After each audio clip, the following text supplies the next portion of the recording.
It's Anna from Copy and Paste Painting. Today I want to show you how we're going to start with working in oils.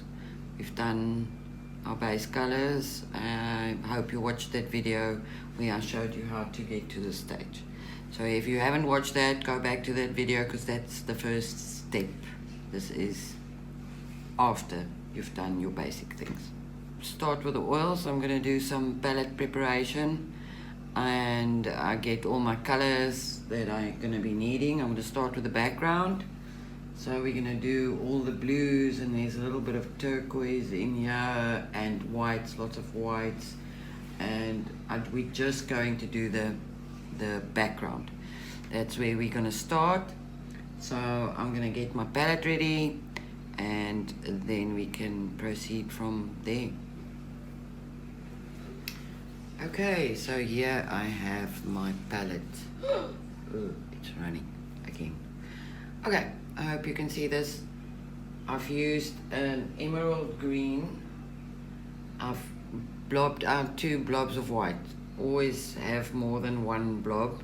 I've got my burnt umber, I've got my burnt sienna over here, I've got a phthalo blue, and I've got a French ultramarine, and then I'm going to be using a Payne's grey. So that should cover most of these colors that you see in the background. So I'm going to do a bit of mixing now and get all my colors mixed so that I don't need to mix all the time. So let me do that.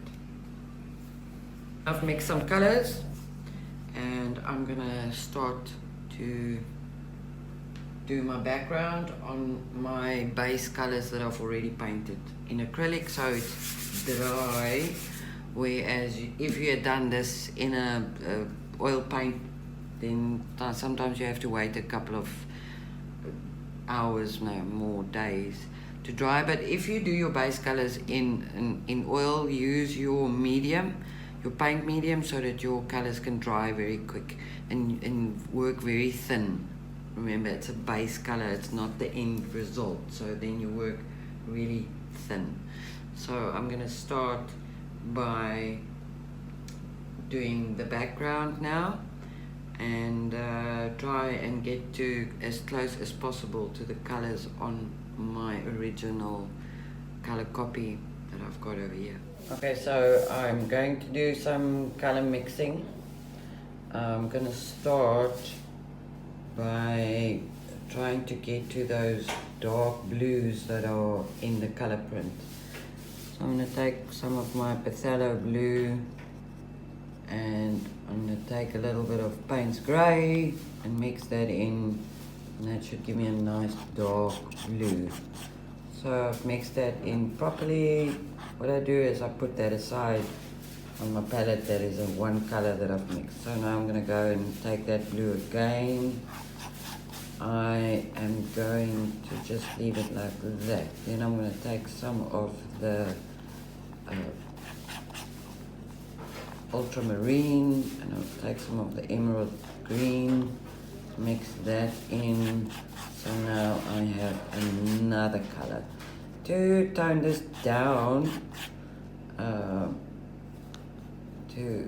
toning down helps a lot that the color is not too bright. I'm just going to blob it there, and I'm going to take a bit of the burnt sienna and mix that into that color.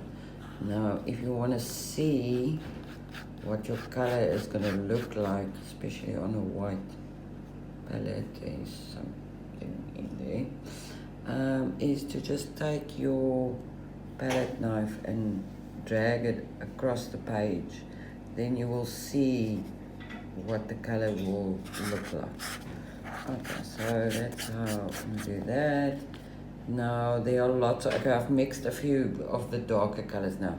Now what I can do is I take a bit of this, a little bit, not a lot, okay? Put it on the side, take white and then mix it into that, and that will give me the sort of true color. I'm going to add a little bit more of the emerald green to that. That is more or less what I want. So there's another color. So now I'm gonna go back here, pick up a little bit of this, put it down there, take again and mix that in. It's like a soft blue. Okay, then there's quite a bit of that French ultramarine in there. I might not squeezed out enough paint here, but as I go along I will get some more of that. Okay, now this is really dark, so just drop it down there, and I'm going to mix a little bit of white into that. I need, it's very grey, so I'm going to add more blue. That is better. Okay, so I've added more French ultramarine. Oopsie. I've added more of that because I need to get this blues more like the blue on the print over there. So let's take that French ultramarine, and that's better. And then tiny bit of Payne's grey. It's too dark. I'm gonna scrape this off and put it with my dark colors, and I'm gonna do it again.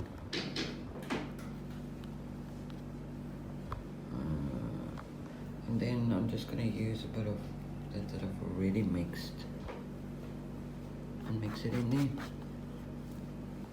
Okay, so now that is what my palette looks like at the moment. I can intermix now. Try out a few colors and see if they're too dark or too light or too blue or too green. I need to tone them down. You know, I will mix them in as I go along. The other color that I might need here is more like a cobalt blue, which I'm gonna have on here. Look at that beautiful color. Now I can use that.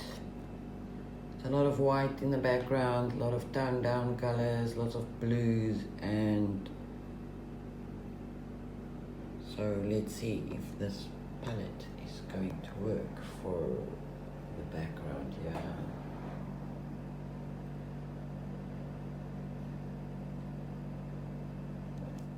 Okay, so I've got my palette. I'm gonna use a broad brush, flat brush, not too big, so that I can very loosely stroke some paint on you. And so I'm gonna start with that blue. I've got a little bit of paint medium in a lid here, because I want this to actually dry a bit quicker, so I'm just going to dip my brush into the paint medium as I go along. So I'm just going to blob some paint on there.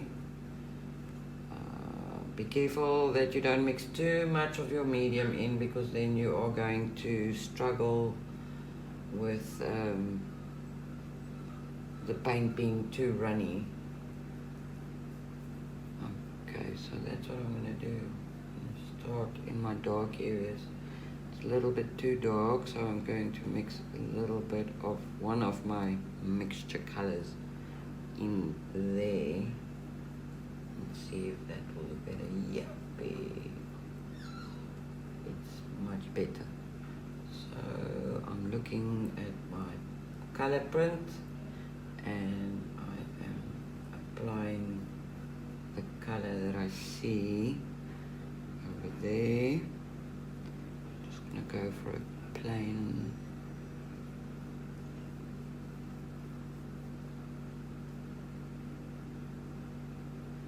Okay, so now just stroke on your colors where you see them and work loose.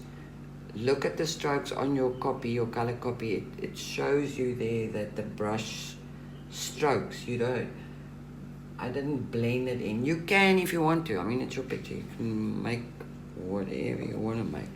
So you can blend it in, but you can also look at my original there, and then you will see that I have not mixed it in. I've kept my strokes quite loose.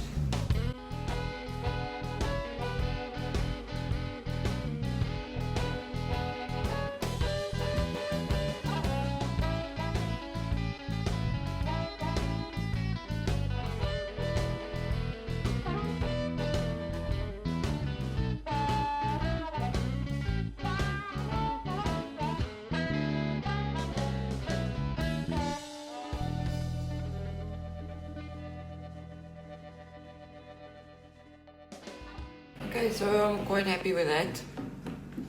It looks good. And now we can carry on with the next step, which will be, what will we do? I don't like working because it's very wet here now. If you start working with your Protea petals, you are going to touch on that wet paint on the side there, and then you're gonna get very frustrated because it's gonna mix in.